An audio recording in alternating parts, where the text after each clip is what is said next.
કર્મથી ક્યારેય માણસે ભાગવું નહીં.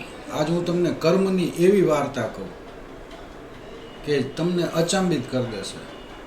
કર્મ શું છે? પહેલાં તો તમે રાત્રે શેડ્યુલ નક્કી કરો કે મારે સવારે આ કરવાનું છે, અને જો એ ન થાય ને તમે બીજા કામના રવાડે ચડી જાઓ, કુદરતી તમને બીજું કોઈ કામ સોંપવામાં આવે અને એ રાજીપાથી તમે કરો, એમાં લોસય ન હોય કે એમાં કોઈ સેવા ભાવની જ ગણતરી હોય, કામને ઈશ્વરે સોંપેલું ગણું.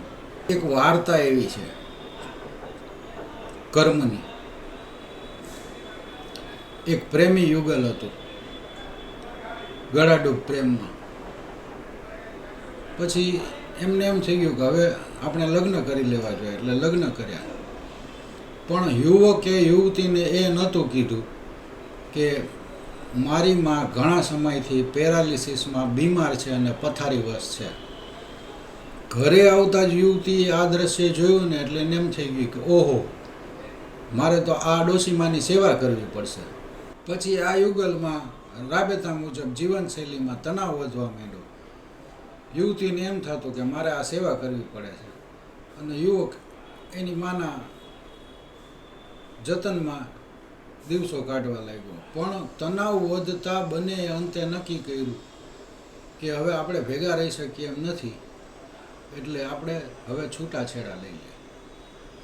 એટલે ત્યારે છૂટાછેડા લઈ લીધા રાજી ખુશીથી. યુવતી બીજે પરણી ગઈ, યુવક એની માના સેવામાં લાગી ગયો. અનાયાસે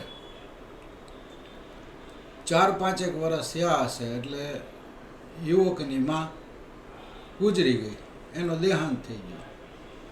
પછી જોગાનું જોગ, એવા સંજોગોમાં બંને યુવક અને યુવતી એક સમારંભમાં ભેગા થઈ ગયા. એટલે યુવકે પૂછ્યું કે શું કરે તું? તો કે મારા મેરેજ થઈ ગયા. તો કે આગળ વાત આલી. પછી કે મારે એક સંતાન છે. તો કે ક્યાં છે? તો કે જો એ ઓલા વ્હીલચેર ઉપર બેઠું ને એ મારું સંતાન છે. તો કે કેમ વ્હીલચેર ઉપર? તો કે જન્મજાત ખોડખાપણ લઈને આવ્યું છે, એને વ્હીલચેરમાં જ ફેરવવાનું અમારે હવે આખી જિંદગી ભાગ્ય થઈ ગયું છે.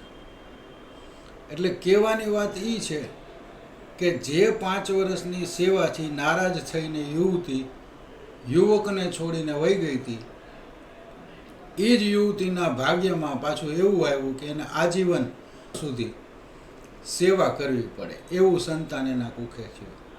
એટલે કહેવાની વાત એ છે કે આ કર્મની ગતિ છે.